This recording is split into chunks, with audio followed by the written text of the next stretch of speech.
அனைத்து ஊடக நண்பர்களுக்கும் பத்திரிகை நண்பர்களுக்கும் காலை வணக்கம். கழக நிறுவன தலைவர் பாரத ரத்னா புரட்சி தலைவர் டாக்டர் எம்ஜிஆர் அவர்களின் 109வது பிறந்தநாள் விழா தமிழக அனைவருக்கும் மகிழ்ச்சி தரும் ஒரு பொன்னான நாள். சட்டமன்ற பொதுத் தேர்தல் 2026 அனைத்து இந்திய அண்ணா திராவிட முன்னேற்ற கழக முதற்கட்ட தேர்தல் வாக்குறுதிகள்.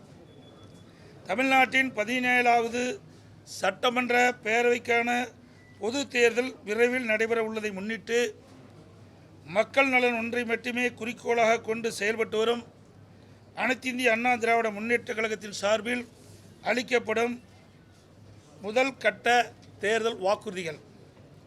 வாக்குறுதி எண் 1, மகளிர் நலன் குலவிளக்கு திட்டம். சமூகத்தில் பொருளாதார சமநிலையை உருவாக்கிட குலவிளக்கு திட்டத்தின் மூலம் அனைத்து குடும்ப அட்டைதாரர்களுக்கும் ஒவ்வொரு மாதமும் உதவித்தொகையாக ரூபாய் 2000 வழங்கப்படும். இத்தொகை குடும்பத் தலைவின் வங்கி கணக்கில் செலுத்தப்படும். பேட்டி கொடுக்குறேன்ல, மறுபடியும் படிக்கட்டுமா? கொஞ்சம் கம்மனு இருங்க தம்பி, தயவு செய்து அப்புறம் எல்லாத்தையும் வெளியே போக சொல்லிடுவோம். அப்புறம் இது பேட்டி கொடுக்குறேன்ல. வாக்குறுதி எண் 1, மகளிர் நலன் குலவிளக்கு திட்டம். சமூகத்தில் பொருளாதார சமநிலையை உருவாக்கிட குலவிளக்கு திட்டத்தின் மூலம் அனைத்து குடும்ப அட்டைதாரர்களுக்கும் ஒவ்வொரு மாதமும் உதவித்தொகையாக ரூபாய் 2000 வழங்கப்படும்.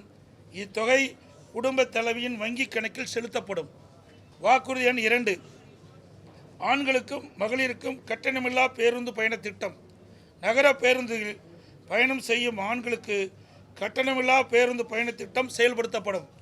ஏற்கனவே நடைமுறையில் இருக்கும் நகர பேருந்துகளில் பயணம் செய்யும் மகளிருக்கான கட்டணமில்லா பேருந்து பயண திட்டம் தொடர்ந்து செயல்படுத்தப்படும். அறிவிப்பெண் 3, அனைவருக்கும் வீடு. அம்மா இல்லம் திட்டம். அம்மா இல்லம் திட்டம் மூலம் கிராமப்புறங்களில் குடியிருப்பதற்கு சொந்த வீடு இல்லாதவர்களுக்கு அரசே இடம் வாங்கி கான்கிரீட் வீடுகள் கட்டித்தரப்படும். அதேபோல் நகரப்பகுதியில் சொந்த வீடு இல்லாதவர்களுக்கு அரசே இடம் வாங்கி அடுக்குமாடி வீடுகள் கட்டி அம்மா இல்லம் திட்டம் மூலம் விலையில்லாமல் வழங்கப்படும். அதை போலவே ஒரே குடும்பத்தில் வசிக்கும் பட்டியலின மக்கள் அவர்களுடைய மகன்கள் திருமணமாகி தனி குடித்தனம் செல்கின்ற போது அரசே இடம் வாங்கி அவர்களுக்கு கான்கிரீட் வீடுகள் கட்டித்தரப்படும். அறிவிப்பெண் 4, 100 நாட்கள் வேலை வாய்ப்பு திட்டம் 150 நாட்களாக உயர்த்தப்படும். 100 நாட்கள் வேலை வாய்ப்பு திட்டம் 125 நாட்களாக உயர்த்தப்படும் என்று மத்திய அரசு அறிவித்துள்ளது.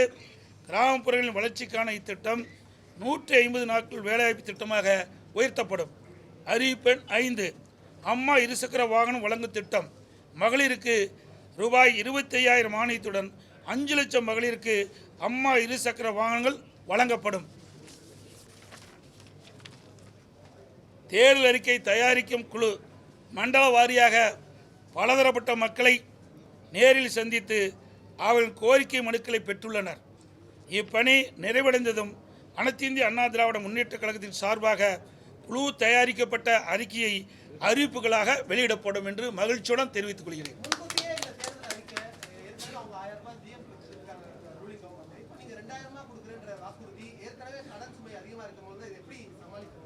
அவர்களுக்கு திறமை இல்லை, எங்களுக்கு திறமை இருந்தது.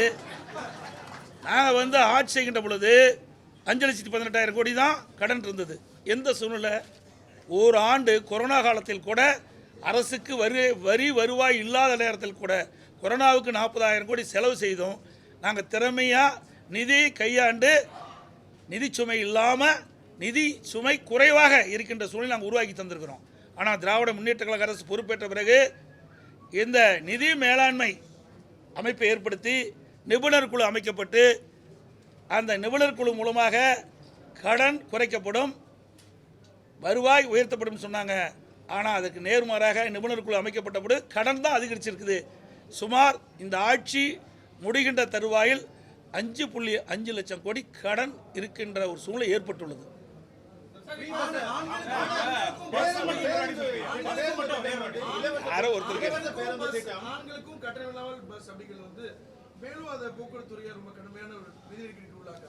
அதுதான் நான் சொல்கிறேன்ல, நிர்வாக திறமை இருந்தால் எல்லாமே சமாளிக்கலாம். நிர்வாக திறமையற்ற சிரிக்கின்ற பொழுது தான் இந்த கடன் சுமை அதிகரித்து கொண்டே இருக்கின்றது.